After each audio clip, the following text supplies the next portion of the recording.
اتقوا الله حق تقاته ولا تموتن إلا وأنتم مسلمون يا أيها الناس اتقوا ربكم الذي خلقكم من نفس واحدة وخلق منها زوجها وبث منهما رجالا كثيرا ونساء واتقوا الله الذي تساءلون به والأرحام إن الله كان عليكم رقيبا يا أيها الذين آمنوا اتقوا الله وقولوا قولا سديدا يصلح لكم أعمالكم ويغفر لكم ذنوبكم ومن يطع الله ورسوله فقد فاز فوزا عظيما فإن أصدق الحديث كتاب الله وخير الهدي هدي محمد صلى الله عليه وسلم وشر الأمور محدثاتها وكل محدثة بدعة وكل بدعة ضلالة وكل ضلالة في النار. Jamaah salat isya rahimani wa rahimakumullah yang dirahmati Allah Subhanahu wa taala dan saya cintai karena Allah Subhanahu wa taala. Alhamdulillah kita dipertemukan kembali oleh Allah Subhanahu wa taala di majelis yang mulia ini. Mudah-mudahan kita duduk di sini dalam rangka kita niatkan ikhlas karena Allah Subhanahu wa taala untuk mencari ilmu, untuk mengangkat kebodohan dari kita, kemudian kita niatkan juga untuk mengamalkan ilmu yang telah kita ketahui. Dan perlu saya ingatkan kepada saya pribadi jemaah sekalian bahwasanya di antara penghalang kita di dalam mengamalkan ilmu yang telah kita ketahui, di antaranya yaitu kita menjadikan barometer seseorang selain Rasulullah SAW sebagai barometer di dalam kita beramal atau tidaknya. Artinya, ketika kita sudah mengetahui ilmu, satu ilmu dari ajaran Islam yang itu memang bersumber dari Al-Quran maupun Sunnah Rasulullah SAW yang sahih. Kemudian ketika kita ingin mengamalkan, kita bukan melihat dari nasnya secara khusus, akan tapi kita melihat kepada orang-orangnya. Artinya ketika kita ingin mengamalkan satu amal, kita tergantung dengan orang di sekitar kita. Misalnya kita telah mengetahui tentang satu ilmu dari ajaran Islam ataupun itu merupakan jelas yang bersumber dari Al-Quran dan Sunnah, tapi ketika kita melihat mungkin ada sosok yang dianggap orang terpandang atau orang yang kita anggap alim atau ustaz, ternyata tidak mengamalkan apa yang telah kita ketahui tersebut, ya, maka kita pun tidak mengamalkannya. Maka ini menjadi satu penghalang tersendiri, ya, yang ini banyak tersebar, ya, di tengah-tengah masyarakat kita. Ketika kita ditanya kenapa kau tidak mengamalkan apa yang telah diajarkan Islam tentang ajaran-ajaran yang benar, maka dia mengatakan, lah, si fulan saja tidak mengamalkannya, Ustaz fulan tidak mengamalkannya, kiai fulan tidak mengamalkannya. Ya, ini kesalahan di dalam kita memberikan patokan di dalam kita beramal ataupun meninggalkan satu amalan. Ya, maka dari itu yang terpenting adalah yang harus kita tanamkan dalam diri kita, yaitu ketika kita sudah mengetahui bahwasanya itu satu perkara itu adalah bagian dari ajaran Islam, kita telah mengetahui, ya, telah disampaikan oleh seorang ustaz misalnya bahwasanya itu benar-benar ada dasarnya, maka kita amalkan semampu kita. Kita tidak usah menengok ke kanan kiri. Kita tidak usah menggubris apakah yang menyampaikan tersebut sudah mengamalkan atau belum. Ya, karena masing-masing kita akan dimintai pertanggungjawaban oleh Allah Subhanahu wa taala terhadap ilmu yang kita ketahui. Kita tidak dituntut oleh Allah Subhanahu wa taala kenapa kamu sudah mengamalkan padahal orang yang menyampaikan ilmu tersebut belum mengamalkan. Enggak. tapi kita akan dituntut masing-masing dengan apa yang kita ilmui. Kita akan ditanya tentang amalan orang lain. Ya, maka dari itu sekali lagi hendaknya kita tanamkan betul dalam hati kita. Ketika kita sudah mengetahui satu ilmu di dalam Islam yang jelas sumbernya dari Al-Quran maupun As-Sunnah, maka kita jangan menoleh ke kanan kiri, kita amalkan saja. Ya, kita amalkan saja. Kita tidak usah menggubris si fulan dan si fulan belum mengamalkan atau sudah, ya, karena kita sendiri akan dimintai pertanggungan oleh Allah Subhanahu wa taala, ya. Oleh karenanya di antara pertanyaan nanti ketika hari kiamat yaitu tentang ilmu, yaitu bahwasanya kita akan ditanya tentang ilmu yang telah kita dapati, apakah kita sudah mengamalkan ilmu tersebut atau belum, ya. Oleh karena itu jangan sampai kita menjadikan barometer di dalam kita beramal atau tidaknya itu orang-orang lain, kecuali Rasulullah SAW sebagaimana yang disabdakan atau difirmankan oleh Allah Subhanahu wa taala bahwasanya Rasulullah SAW itu adalah uswah hasanah. Hanya beliau alaihissalam yang harusnya kita jadikan uswah hasanah secara mutlak, contoh baik secara mutlak. Laqad kana lakum fi Rasulillahi uswatun hasanatun. Sungguh telah ada bagi diri Rasulullah SAW, bagi kalian itu contoh suri teladan terbaik, ya. Oleh karenanya kalau kita ingin mencari barometer di dalam kita beramal atau tidaknya, maka jadikan manusia satu-satunya yaitu hanya Rasulullah SAW yang menjadi patokan kita dalam beramal atau tidak, ya. Bukan orang lain, bahkan bukan seorang ustaz yang menyampaikan ilmu tersebut. Maka dari itu apabila kita sudah mengetahui satu ilmu, walaupun si penyampai ustaz tersebut belum mengamalkannya, maka kita tidak usah menggubris masalah itu. Tapi kita mampu kita amalkan, karena bisa jadi, ya, orang yang menyampaikan ilmu tersebut belum bisa mengamalkan karena satu uzur, karena satu hal yang menghalanginya untuk dia beramal dengan apa yang dia sampaikan tersebut. Bisa jadi. Sedangkan kita tidak mengetahui uzurnya. Maka dari itu kita yang sudah mampu, kita mengetahui ilmunya, kita laksanakan. Kita tahu sholat jamaah itu wajib, kita laksanakan. Kita nggak usah, si fulan itu lulusan pondok tapi kok ya nggak sholat jamaah, ya. Maka akhirnya kita sendiri nggak sholat jamaah. Jangan. Kita sudah tahu jamaah itu wajib, maka kita laksanakan. Justru kalau bisa kita ajak orang yang belum sholat jamaah, seperti itu. Kita justru jangan ikut-ikutan dengan orang yang belum melaksanakannya, ya. Karena kita nggak tahu alasan apa yang mendasari mereka tidak melaksanakannya. Kita yang sudah tahu ilmunya dan kita mampu mengamalkannya, maka amalkan. Jangan tengok kanan kiri. Baik, jemaah salat isya rahimani wa rahmatullah yang dirahmati Allah Subhanahu wa taala. Baik, kita lanjutkan pelajaran kita. Masih di risalah Ushulul Adab wa Makarimul Akhlaq al-Masyru'ah, ya, yaitu tentang macam-macam adab dan akhlak mulia yang disyariatkan, yang ditulis oleh Abdul Wafa Ali bin Aqil bin Muhammad rahimahullah taala, ya. Masuk pada pembahasan berikutnya, masih di dalam fasal tentang salam. Artinya ini belum masuk fasal yang selanjutnya, belum masuk fasal yang kedua, karena ini masih pembahasan ada kaitannya dengan masalah salam.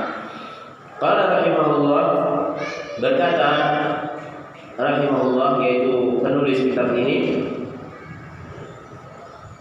wal musafahah mustahabbatun bainar rajulain, dan musafahah salaman, ya, bersalaman itu disunahkan di antara dua orang laki-laki.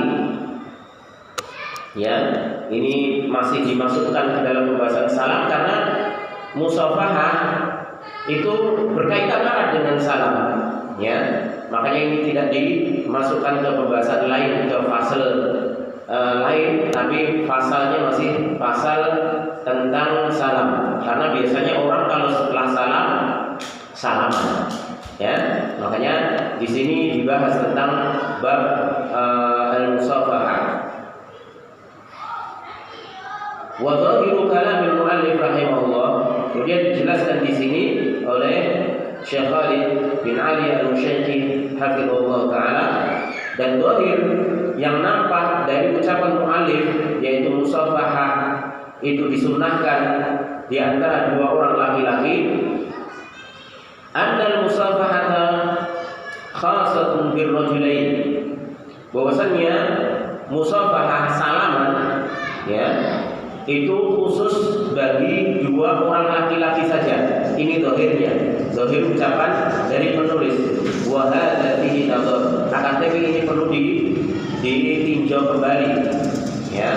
Wa shawab anna al-musafahah kama annaha tustahabbu bainar rajulaini tustahabbu bainar mar'ataini aidan.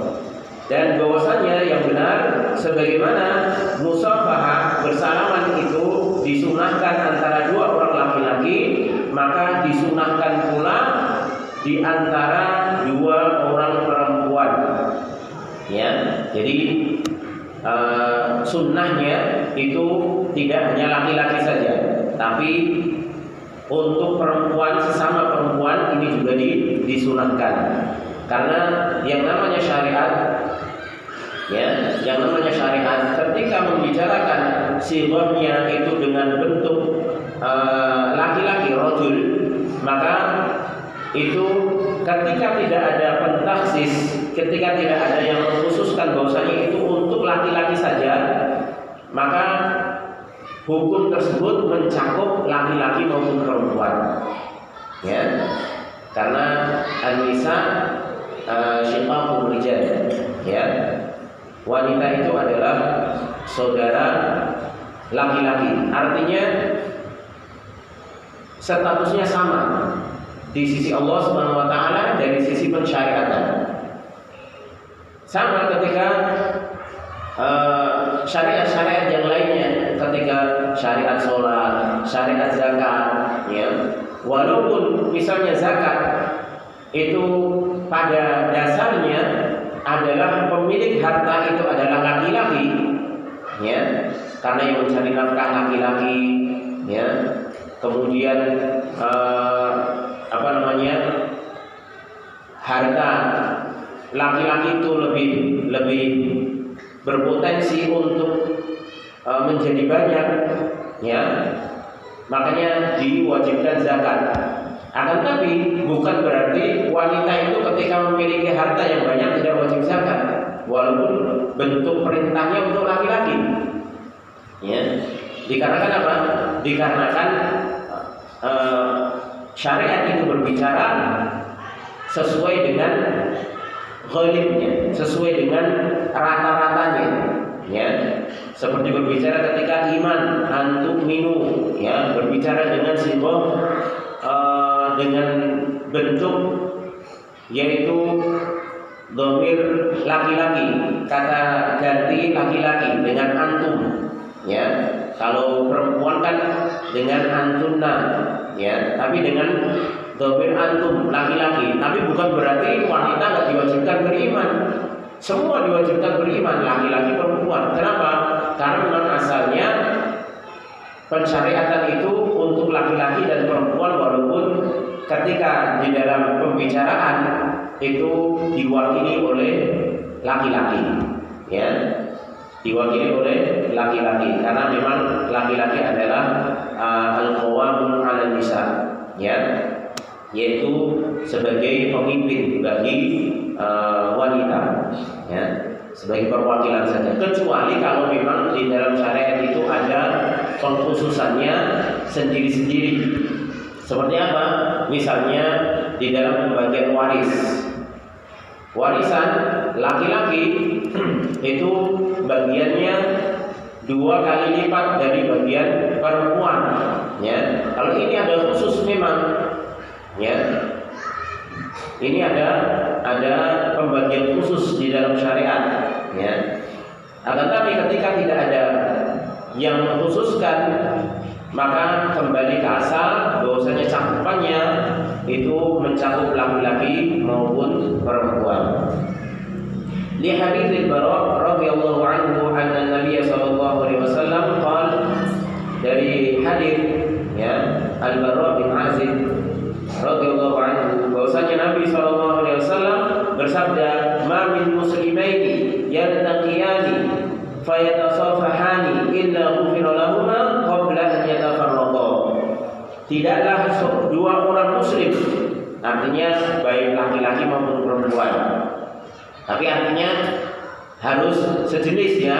Jangan laki-laki kemudian sama perempuan salaman, itu bukan itu maksudnya. Artinya 2 orang muslim laki-laki atau 2 orang muslimah perempuan, ya, ketemu, maka kemudian keduanya itu saling berjabat tangan salaman, illa ghufira lahumā qabla an yatafarraqā, kecuali akan diampuni bagi keduanya dari dosa-dosanya sebelum dia atau keduanya itu berpisah. Artinya tangan ini ketika sudah musafahah, sudah salaman, ini dosa-dosa antara keduanya itu gugur. Itu sebelum dipisah. Ya, Masya Allah, ya. Ini di antara cara kita untuk menggugurkan dosa yang telah kita lakukan, ya, yaitu dengan musafahah, yaitu bersalaman ketika kita bertemu dengan saudara semuslim, ya. Dan ini menunjukkan dalam hadis ini kalimat muslimah ini khusus bagi sesama muslim, ya, bagi sama muslim. Artinya yang mendapatkan janji ampunan ini sesama muslim. Tapi kalau kita salamannya dengan bukan sesama muslim, boleh, ya. Kita ketemu dengan tetangga kita yang laki-laki, kemudian kita salaman, yang mendapatkan ampunan ini ya dari seorang muslim saja. Adapun orang kafir maka tidak ada ampunan dari Allah Subhanahu wa taala kecuali dia menanggalkan terlebih dahulu kekafirannya, ya. Sebagaimana ketika seorang kafir melakukan ibadah-ibadah yang disyariatkan oleh Allah Subhanahu wa taala tanpa dia menanggalkan kekafirannya, maka ibadahnya tidak akan diterima dan tidak akan berfungsi sebagai penggugur dosa. Misalnya seorang kafir ikut sholat, ikut puasa, ya, ikut sedekah, maka tidak akan mendapatkan janji-janji pengguguran dosa dari Allah Subhanahu wa taala walaupun dia melakukan ibadah-ibadah tersebut, tetapi dilakukan dalam keadaan tetap dalam keadaan kafir. Kecuali kalau dia masuk Islam terlebih dahulu, maka janji-janji pengguguran dosa tersebut akan didapatkan. Baik. Hadis ini diriwayatkan oleh Abu Dawud, Tirmidzi, Ibnu Majah dan Imam Ahmad, ya. Dan hadis ini sahih. Wa fil Bukhari an Anas, dan diriwayat Imam Bukhari bahwasanya Anas qila lahu, dikatakan kepadanya, akanatil musafahah fi ashabin Nabi sallallahu alaihi wasallam, apakah dahulu para sahabat Nabi sallallahu alaihi wasallam itu saling salaman, saling berjabat tangan? Qala, maka Anas mengatakan, na'am, iya. Ya, ini menunjukkan sunnahnya musafahah, ya, dan pahala yang besar yaitu berupa pengampunan dosa dari Allah Subhanahu wa taala.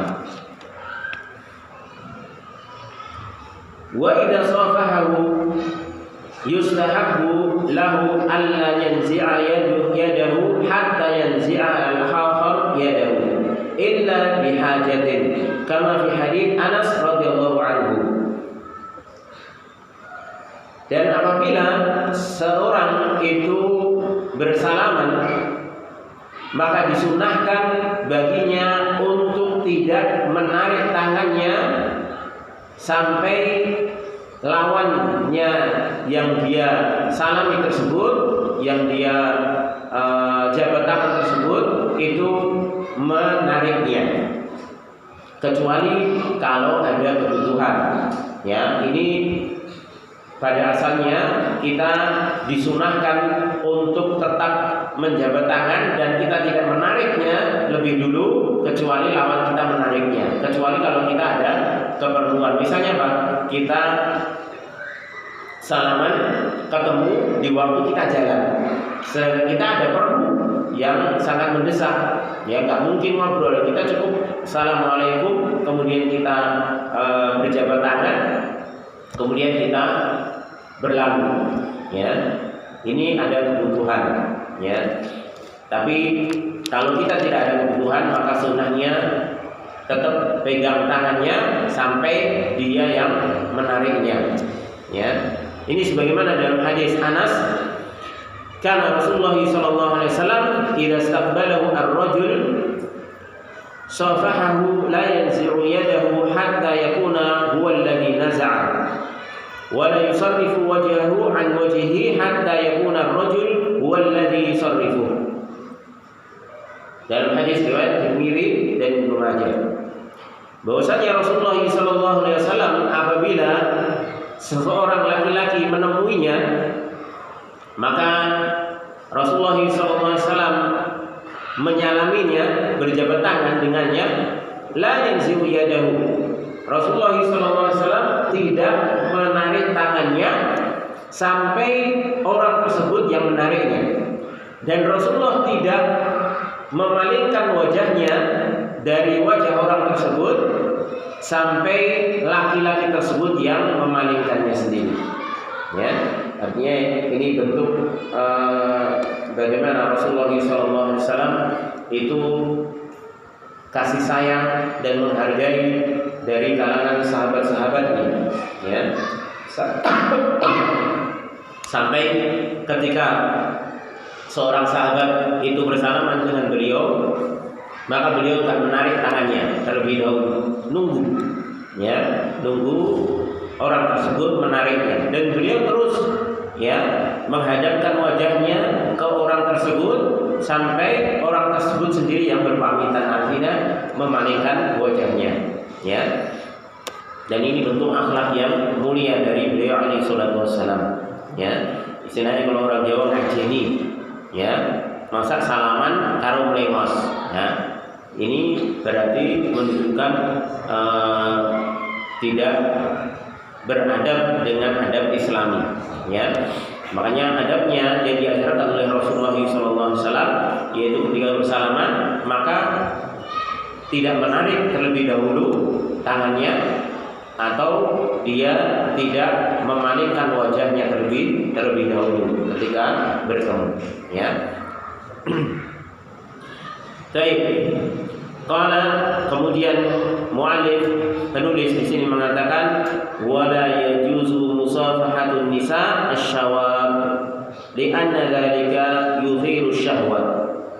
Dan tidak boleh bagi seseorang laki-laki untuk musafahatun nisa, itu bersalaman dengan wanita yang masih muda, li'anna dzalika yuthiru syahwat, karena yang demikian bisa menimbulkan syahwat. Wala yajuzu musafahatun nisa asy-syawab wa in kana min wara'i ha'il, dan tidak boleh musafahah, yaitu bersalaman dengan wanita, dengan lawan jenis yang masih muda, walaupun dari balik penghalang, artinya walaupun dengan kain ini kan. Ya, jadi kalau dengan kain misalnya kasih kaos tangan, kemudian kita salaman dengan perempuan yang bukan mahram kita, ya, bukan ibu kita, bukan anak perempuan kita, bukan bibi kita, ya. Misalnya tetangga kita, istri tetangga kita salam nggak boleh, ya, nggak boleh. Walaupun kita dengan kaos tangan, ya. Dan ini dengan wanita yang masih muda ini ijma 4 mazhab, ya, Abu Hanifah, Imam Malik, Imam Syafi'i, dan Imam Ahmad bin Hanbal rahimahumullah taala. Ya, ini ijma, tidak boleh, haram hukumnya. Ya. Lianna dzalika yuthiru syahwat, karena yang demikian akan menimbulkan syahwat. Wa fi hadits Ma'qil bin Yasar, dan ini hadisnya yang menunjukkan tentang haramnya, ya, dari seorang sahabat Ma'qil bin Yasar radhiyallahu ta'ala anhu, bahwasanya Rasulullah sallallahu alaihi wasallam bersabda, li'an yut'ana fi ra'si ahadikum bimihyatin min hadidin khairun lahu min an yamassa imra'atan la tahillu lahu. Ya. Bahwasanya benar-benar salah seorang di antara kalian itu kepalanya ditusuk dengan mihyat, ya, yaitu dengan jarum besi, min hadidin, yang terbuat dari besi. Jadi kepalanya kalau seseorang itu ditusuk dengan jarum besi, khairun, kata Rasulullah SAW, itu lebih baik. Lebih baik dari apa? Khairun lahu min an yamassa imra'atan la tahillu lahu. Lebih baik dibandingkan dia menyentuh perempuan yang tidak halal baginya, artinya bukan mahram. Ya. Ini ancaman yang sangat keras, Pak, yang menunjukkan haramnya.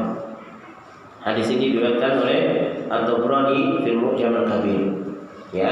Oleh karenanya 4 mazhab itu sepakat tentang haramnya menyentuh wanita yang masih muda, baik dengan syahwat ataupun tidak dengan syahwat. Itu dosa, ya, dan itu haram. Dan dosanya itu kalau dibandingkan seseorang itu ditusuk dengan besi di kepalanya, itu masih mending. Itu dikatakan Rasulullah lebih baik ditusuk itu daripada menyentuh, ya, daripada menyentuh. Ya, makanya sekali lagi, kalau kita sudah tahu seperti ini, Pak, ya, kita nggak usah noleh kanan kiri. Wah, ayo, rapopor, demon, kayak padahal ya Pak Kiai, kayak padahal Pak Ustaz, surah gagas. Ya, ini ngomongin Kanjeng Nabi. Ya, orang masalah Ustaz sing nyampe ke, Ustaz sing nyampe ke, yujik, nyekel itu orang gagas. Itu urusannya dewi-dewi. Ya, dosa ini tanggung dewi-dewi, Pak. Ya.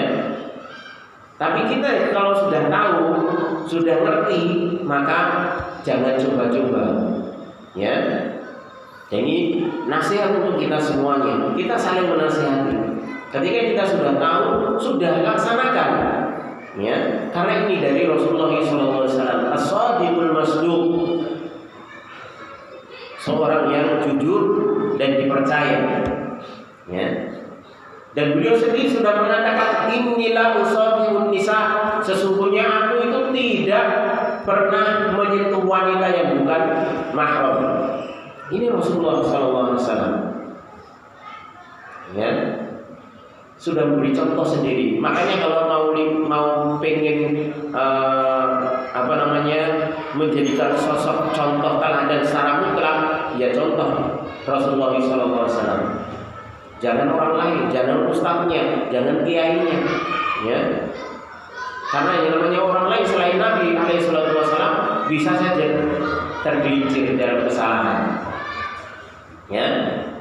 Yang paling penting kita tahu ilmunya, kita laksanakan. Kalau itu perintah kita laksanakan, kalau itu larangan kita tinggalkan. Seperti itu prinsip kita Rasulullah SAW. Ini teladan mutlak bagi kita, ya. Baik, makanya ada yang membantah hadis ini, ya. ada yang membantah hadis ini bahwasanya yang dimaksud al-mas ya menyentuh ini adalah al-jima dengan alasan bahwasanya dalam Al-Qur'an kan kalimat aula masukun nisa atau min qabli ayyatamasa ya, misalnya tentang pembatal wudu ya, yaitu bahwasanya menyentuh wanita maksudnya adalah menggauli ya, menjimai, bukan hanya sekedar menyentuh. Atau ketika dalam talak ya, ketika dalam masalah bukan talak, zihar ya, zihar yaitu menjadikan istri itu sebagaimana ibu kandungnya, maka dia harus membayar kafarah ya, merdekakan budak, atau dia memberi atau puasa 60 hari berturut-turut sebelum dia menyentuh, artinya menyentuh sebelum dia gauli lagi istrinya, itu harus dilakukan itu dulu. Atau di dalam seseorang mentalak istri yang belum digauli, baru ijab ya, ijab kabul, belum digauli sudah ditalak min qabli ayyatamasa, sebelum digauli, sebelum disentuh, artinya digauli, maka ini maharnya setengahnya ya, maharnya setengahnya. Kalau sudah ditetapkan maharnya ijabnya 100 juta, maka boleh dikasih hanya setengahnya saja ya, dan tidak ada idah bagi istri yang belum digauli tersebut ketika ditalak ya. Kalimat almas atau lams ya, menyentuh, yang pada dasarnya secara bahasa itu menyentuh, itu ini dibawa ke situ, kalimat ini ya, dibawa ke situ. Maka dijawab oleh para ulama bahwasanya tidak tepat, karena syariat itu sesuai dengan zahir dari nas yang datang, kecuali kalau memang ada qarinah ya, kecuali memang kalau ada hal yang bisa difahami bahwasanya almas atau alams itu bukan hanya sekedar menyentuh, yaitu berkaitan dengan berhubungan badan suami istri ya. Makanya kalau di dalam Al-Quran tadi, orang yang baru menikah kemudian mentalak istrinya sebelum disentuh, itu maharnya setengah. Apakah maksudnya menyentuh benar-benar begitu seperti ini? Gak mungkin. Kenapa? Karena namanya setelah akad nikah kemudian masuk ke kamar, yuk disalami. Apalagi setelah akad nikah biasanya wanita itu kan nyalami suaminya, kemudian dicium, itu kan sudah menyentuh ya, sudah menyentuh. Apakah ketika itu maharnya hanya separuh saja ya ketika ditalak ya? Enggak, tetapi yang dimaksud adalah sebelum digauli ya. Makanya maharnya separuh, kemudian ketika dia ditalak sebelum digauli, itu enggak ada indah. Langsung saat itu dia nikah sama orang lain boleh ya. Ijab jam 10, kemudian jam 11 ditalak, padahal istilahnya sudah dicium, sudah dipegang, tapi belum digauli. Kemudian terjadi talak, ditalak, maka jam 12 itu sudah boleh nikah lagi ya, sudah boleh nikah lagi si wanitanya, nggak usah pakai idah ya, dia dapat mahar separuh ya, kecuali kalau direlakan ya. Ini pas kalau seperti itu ya, dan ini memang sudah dijelaskan oleh para ulama, dan ini ijma bahwasanya makna alam dalam ayat tersebut adalah menggauli atau jima ya, yaitu menggauli suami istri ya. Tapi dalam hadis ini nggak ada qarinahnya. Justru kalau dimaksudkan dengan kalimat alams atau ayyamasa, yaitu menyentuh ini adalah jima, maka nanti akan rancu pemahamannya, akan lebih parah ya. Artinya apa? Ketika kita memahami ya, kalau menyentuh di sini artinya berhubungan suami istri dengan wanita yang tidak halal, maksudnya seperti itu, maka nanti berarti ngambung oleh, ya, ngelus-ngelus oleh, sampai kita rata keloni, istilahnya kayak gitu, ya, nggak dijimai, ya, seperti itu, ya. Ini lebih parah nanti pemahamannya. Makanya karena nggak ada korina, nggak ada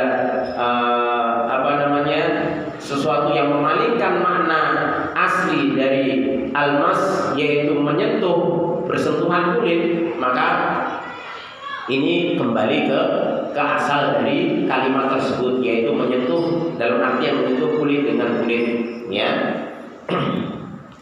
Baik, ini ya. Jadi sekali lagi ini larangan keras dari Rasulullah SAW di dalam menyentuh lawan jenis, ya, yang masih muda, ya, satu catat yang masih muda. Makanya ini sepakat, ya, ulama iman 4 mazhab haramnya menyentuh lawan jenis laki-laki dengan perempuan yang masih muda. Dan menyentuh ini lebih keras, ya, larangannya dibandingkan melihat. Kalau melihat saja itu diharamkan asalnya, maka menyentuh apalagi? Ya, ini menjadi penguat juga, ya. Kalau melihat saja diharamkan, melihat lawan jenis diharamkan asalnya. Padahal kalau melihat itu ada pengecualian, Pak. Ketika kita ingin nikahi wanita, misalnya wanitanya pakai cadar, dia beranggapan bahwasanya misalnya dia keyakinannya cadar itu wajib. Tapi kalau dia ingin nikah sama laki-laki dan laki-lakinya ingin lihat, dia harus buka cadar. Ya, dia harus buka cadarnya untuk bisa dilihat. Itu saja boleh. Ya, itu saja boleh. Padahal hukum asalnya melihat lawan jenis juga diharamkan. Ya. Itu memandang masih ada toleransi. Tapi walaupun kita ingin menikahi wanita, menyentuh nggak boleh. Ya, walaupun kita sudah mau nikah, istilahnya sudah kita khitbah, tanggal sekian seminggu lagi kita nikah, kita sentuh itu belum boleh, masih haram. Ya, kalau melihat ada toleransi, ya, melihat ada toleransi ketika kita ta'aruf, kita lihat, ya, dari wajahnya perempuan tersebut atau hal yang biasa untuk dilihat, tangannya misalnya, atau bahkan dia untuk melihat rambutnya sampai sebatas lehernya, itu dibolehkan dengan syarat bighairi ittifaq, kata Syaribani rahimahullah, ya, yaitu tanpa kesepakatan, artinya spontanitas, ya, spontanitas. Dia bilang sama akhwatnya, "Afwan, saya mau lihat rambutnya nanti, ya, tolong buka jilbabnya." Kalau si perempuan mau, oke, nggak ada masalah, ya. Tapi kalau dia nggak mau, ya nggak ada masalah juga. Tinggal si laki-lakinya mau atau enggak, ya, seperti itu. Tapi tanpa kesepakatan terlebih dahulu, ya. Tapi kalau ada kesepakatan, nanti tolong ya jilbabnya dibuka, misalnya seperti itu, maka tidak dibolehkan, ya. Ini melihat masih ada toleransi, masih ada sesuatu yang dibolehkan ketika dalam keadaan dibutuhkan. Tapi kalau menyentuh, maka ini mutlak, ya, walaupun dia dalam kondisi kantor nggak boleh pegang tangan, ya. Kondisi ingin melamar perempuan nggak boleh dia pegang-pegang, nggak boleh. Sebelum ijab qabul nggak boleh, ya. Baik, makanya ini kesepakatan dari 4 mazhab, ya. Baik, wa dhahiru kalamil muallif la tajuzu musafahatun nisa asy-syawab, amma al-ajuzu fatajuzu musafahatuha, wa hadha madhhab al-muallif rahimahullah, wa ar-ra'yu tsani annahu la yajuz. Nah, ini kemudian disampaikan tentang perselisihan. Zahirnya ucapan muallif tersebut bahwasanya tidak boleh menyentuh atau bersalaman dengan wanita artinya laki-laki bersalaman dengan wanita yang masih muda. Adapun al-ajuz yaitu wanita yang sudah tua, fatajuzu musafahatuha, maka boleh untuk bersalaman dengan wanita yang sudah tua. Ya, wa hadza madhhabul muallif rahimahullah. Dan inilah yang menjadi madhab pendapat oleh penulis di sini. Dan pendapat kedua bahwasanya tetap nggak boleh karena kemutlakan dari hadis tersebut. Ya, kemutlakan dari hadis tersebut. Ya, tapi ini khilaf, memang khilaf yang mu'tabar. Ya, artinya ulama-ulama Ahlus Sunnah sendiri mengatakan bahwasanya tentang berjabat tangan dengan wanita yang sudah tua ini dibolehkan, dan ada yang tidak membolehkan secara mutlak dengan hadis ini. Termasuk Syekh bin Baz, kemudian Syekh Muhammad bin Shalih Al-Utsaimin rahimahullah, ini tidak membolehkan karena pemutlakan dari hadis tersebut. Ya. Adapun yang membolehkan membawakan sebuah athar dari Abu Bakar As-Siddiq radhiyallahu anhu ketika beliau mengunjungi satu perkampungan, satu kabilah yang di situ banyak wanita yang berprofesi sebagai ibu susuan, ya, ibu susuan. Maka di situ Abu Bakar radhiyallahu anhu itu pernah bersalaman dengan seorang wanita yang sudah tua. Demikian juga Az-Zubair bin Awam, ya, ketika sudah tua, beliau sakit. Ini beliau pernah menyewa, ya, yaitu wanita yang sudah tua, untuk merawatnya, dan wanita tersebut itu menyisir rambutnya, terus kemudian mijitin kakinya, ya. Ini riwayat ini dibawakan oleh kitab bermadzhab Hanafiyah, ya, dalam Al-Ikhtiyar li Ta'lil Mukhtar fi Fiqh Hanafiyah, ya. Jadi ini perselisihannya di sini dengan syarat yang membolehkan, dengan syarat dua hal. Artinya yang pertama la tashtahi wa la tushtaha, ya.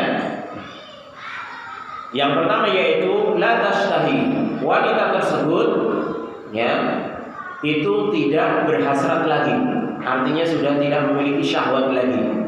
Ini yang pertama. Yang kedua, dari sisi laki-lakinya la tushtaha, artinya wanita tersebut sudah tidak diinginkan lagi.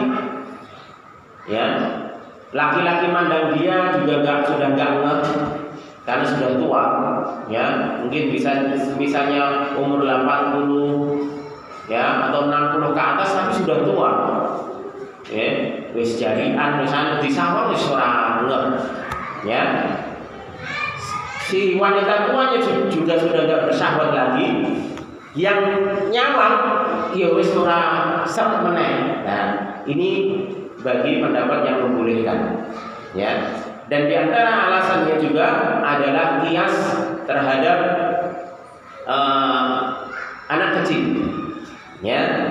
Para ulama sepakat anak kecil ketika dia masih kecil, belum balik, perempuan, maka dia boleh untuk disalami tangannya, ya, oleh lawan jenisnya, ya. Misalnya ada kita punya anak perempuan, kita punya teman laki-laki, salaman dengan ami misalnya, dengan paman ini misalnya, seperti itu, maka boleh. Dan ini dikiaskan ke situ. Kenapa? Karena tidak adanya yang ditakutkan dari fitnah. Jadi intinya apabila dia merasa aman dari fitnah, ya, merasa aman dari fitnah. Kemudian perlu dibahas di sini bahwasanya apa yang dimaksud dengan aman dari fitnah, maka ini perlu dibahas, ya. Amal maksudu bi amri fitnah fa huwa adamul khauf minal wuqu' fi ma tad'u syahwat ilaihi minal jima' wa ma dunahu. Adapun yang dimaksudkan dengan aman dari fitnah itu adalah tidak adanya ketakutan, dia tidak khawatir terjatuh pada sesuatu hal yang syahwat itu mendorongnya, ya, artinya untuk melakukan jima atau yang lainnya. Artinya nggak ada rasa ketakutan. Seperti kita bersalaman dengan anak kecil kan biasa saja, walaupun anak kecil itu perempuan, ya. Dan kemudian perlu ditegaskan di sini wala yatawaqqaf dzalika ala ma'rifati ma fi qalbi, dan ukuran aman dari fitnah atau tidaknya itu bukan dari pengetahuan di dalam hati, karena dalam hati siapa yang tahu, ya. Tapi secara zahirnya itu yang paling penting. Kalau zahirnya namanya anak kecil, namanya orang tua itu nggak ada masalah, juga nggak ada masalah, ya. Misalnya kita menolong mbah-mbah misalnya mau nyebrang jalan, kita gandeng tangannya, itu kan biasa, ya, itu biasa. Itu sesuatu yang secara zahir aman dari fitnah, nggak ada masalah. Beda kalau yang nyebrang ini mahasiswi umur 20 tahun, nah, oh rasa digandeng ya, kena haraman ini, ya.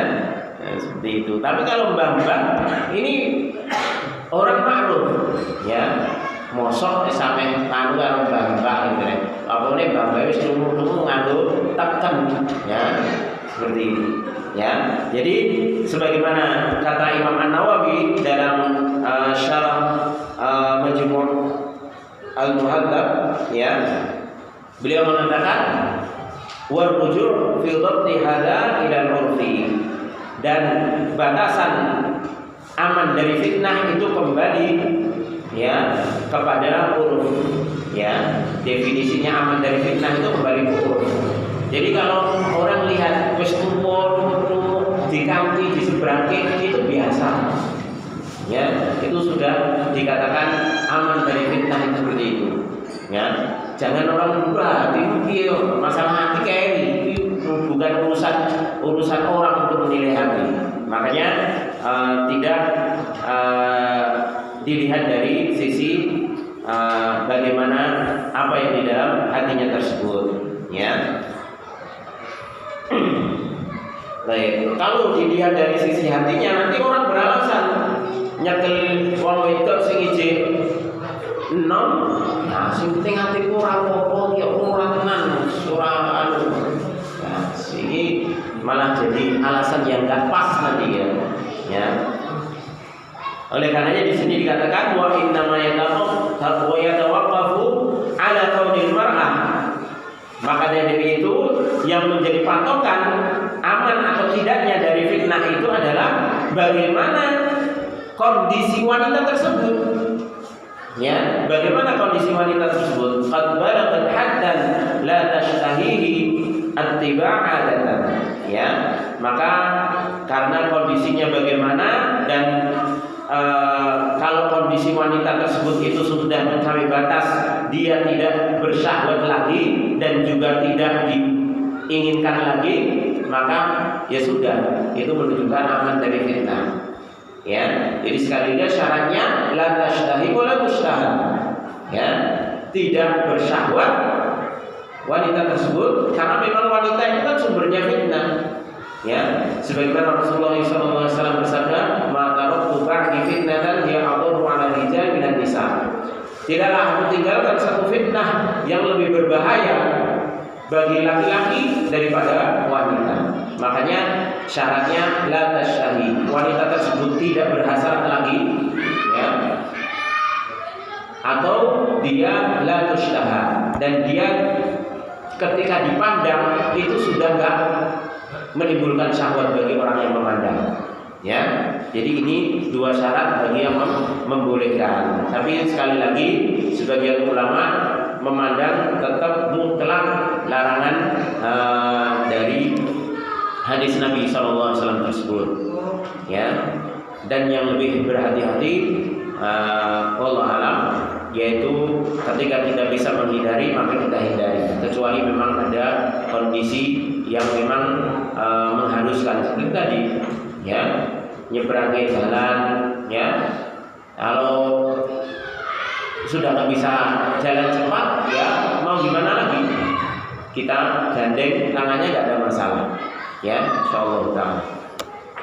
Wal ulama rakhasu lil ajuz an tad'a thiyabaha, dan para ulama memberikan tarkhis, yaitu keringanan bagi wanita yang sudah tua untuk menanggalkan sebagian bajunya, artinya baju luar, ya, bukan kok nggak berhijab, nggak berjilbab, nggak, tapi baju luar, karena kebiasaan orang Arab atau di dalam syariat Islam itu ketika mensyariatkan hijab itu artinya benar-benar hijab itu sempurna dan sampai tidak membentuk, ya, sampai tidak membentuk. Pakai jilbab juga tidak diikat-ikatnya gitu, ya, jadi tidak membentuk. Jadi pakai jilbab dalam kemudian pakai di luarnya, itu seperti apa ya namanya, kerudung yang lebar. Nah itu yang lebar di luar itu boleh ditanggalkan bagi wanita yang sudah tua. Lakin lam yurakhisu mulamasataha. Akan tapi para ulama tidak memberikan keringanan untuk menyentuhnya. Ini sebagian pendapat yang tidak membolehkan tadi.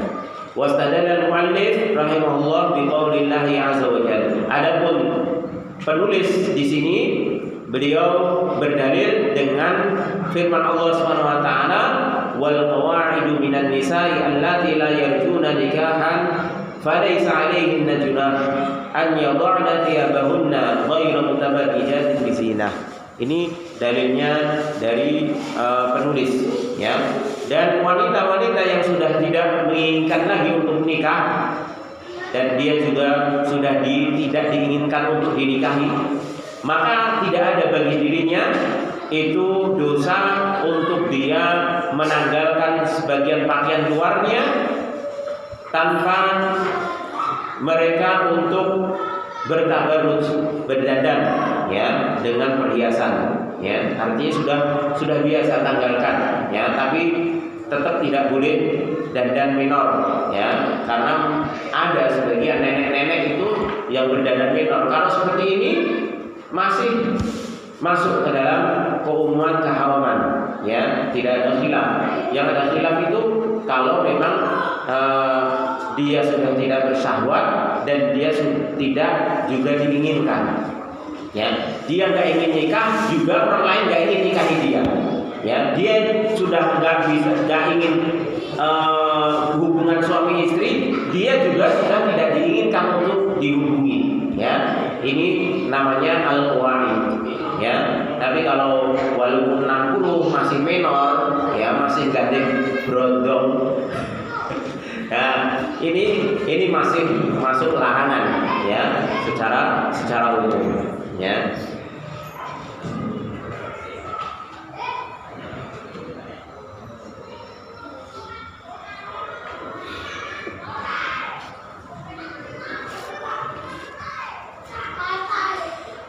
Baik. Qala al-mu'allif rahimahullah, wala ba'sa bil mu'anaqah, dan tidak mengapa dengan mu'anaqah, ta'anuq. Apa itu ta'anuq? Ta'anuq itu apa namanya? Memeluk, ya, memeluk, yaitu beradu leher, ya. Ta'anuq itu seperti itu, ya. Makanya dari kalimat al-anaq, ya, yaitu ketika bertemu biasanya assalamualaikum, salaman, kemudian berpelukan, ya. Ini muallif penulis mengatakan tidak mengapa. Hadis Anas, karena hadis Anas, karena ashabun Nabi sallallahu alaihi wasallam idza talaqau tasafahu wa idza qadimu min safarin ta'anahu. Hadis diriwayatkan oleh Imam At-Tabrani dalam Mu'jam Al-Awsat, bahwasanya dulu sahabat Nabi SAW apabila mereka bertemu maka mereka saling bermusafahah, bersalaman, dan apabila ada di antara mereka datang dari jauh dari safar ta'anaku, ya, mereka saling berpelukan. Walamma qadima Ja'far Ibn Abi Thalib radhiyallahu anhu min al-Habasyah, dan ketika Ja'far bin Abi Thalib itu datang dari Habasyah, ini datang dari hijrah yang pertama, talaqahu Nabi sallallahu alaihi wasallam, maka Nabi sallallahu alaihi wasallam menemuinya, waltazamahu ay anaqahu, Nabi sallallahu alaihi wasallam memeluknya, wa qabbala ma baina ainaihi, dan Nabi sallallahu alaihi wasallam mencium di antara kedua matanya, artinya di sini, di kening. Ya. Di sini diriwayatkan oleh Imam Abu Dawud, dan juga dalam riwayat lain yaitu tidak hanya Ja'far bin Abi Thalib tapi juga Zaid bin Harithah, yaitu yang pernah disebut dengan Zaid bin Muhammad, karena ini anak angkat dari Nabi SAW sebelum dilarang. Ya, sebelum dilarang Zaid disebut dengan Zaid bin Muhammad. Ya, tapi setelah dilarang maka kembali kepada nama bapaknya, Zaid bin Harithah. Ini ketika datang Rasulullah saking senangnya di dalam rumah diketuk oleh Zaid ini, karena ini kecintaan Nabi SAW, sudah kayak anak sendiri. Makanya sampai disebut Zaid bin Muhammad. Maka ketika Nabi diketuk pintunya oleh Zaid ini, maka kemudian Nabi tahu itu adalah Zaid, maka beliau sampai berlari, ya, sampai berlari, dan sarungnya itu sampai terseret, artinya diseret, ya, saking senangnya ketemu dengan Zaid bin Harithah yang baru datang, ya, dari Habasyah, dari hijrah yang pertama, ya. Kemudian dipeluk oleh Nabi SAW, ya. Baik, untuk pembahasan mu'anaqah atau ta'annuq insyaallah pada pertemuan yang akan datang insyaallah taala, karena ini juga ada pembahasan dan pembagian tentang ta'annuq, yang kapan ta'annuq itu disunnahkan dan kapan dimakruhkan, karena ini ada pembahasannya insyaallah taala. Tidak serta-merta ta'annuq itu sunnah secara mutlak atau dilarang secara mutlak. Wallahu a'lam bishawab. Mudah-mudahan yang sedikit ini bermanfaat bagi saya pribadi dan jamaah sekalian, dan mudah-mudahan Allah Subhanahu wa taala memberikan kita kemampuan dan hidayah dan taufiknya untuk kita mengamalkan apa yang telah kita ketahui dari hal-hal yang merupakan ajaran dari agama Islam ini. Wallahu a'lam bishawab. Kurang lebihnya saya mohon maaf. Kita tutup dengan doa penutup majelis. Subhanallahumma wa bihamdika, asyhadu an la ilaha illa anta, astaghfiruka wa atubu ilaik. Assalamualaikum warahmatullahi wabarakatuh.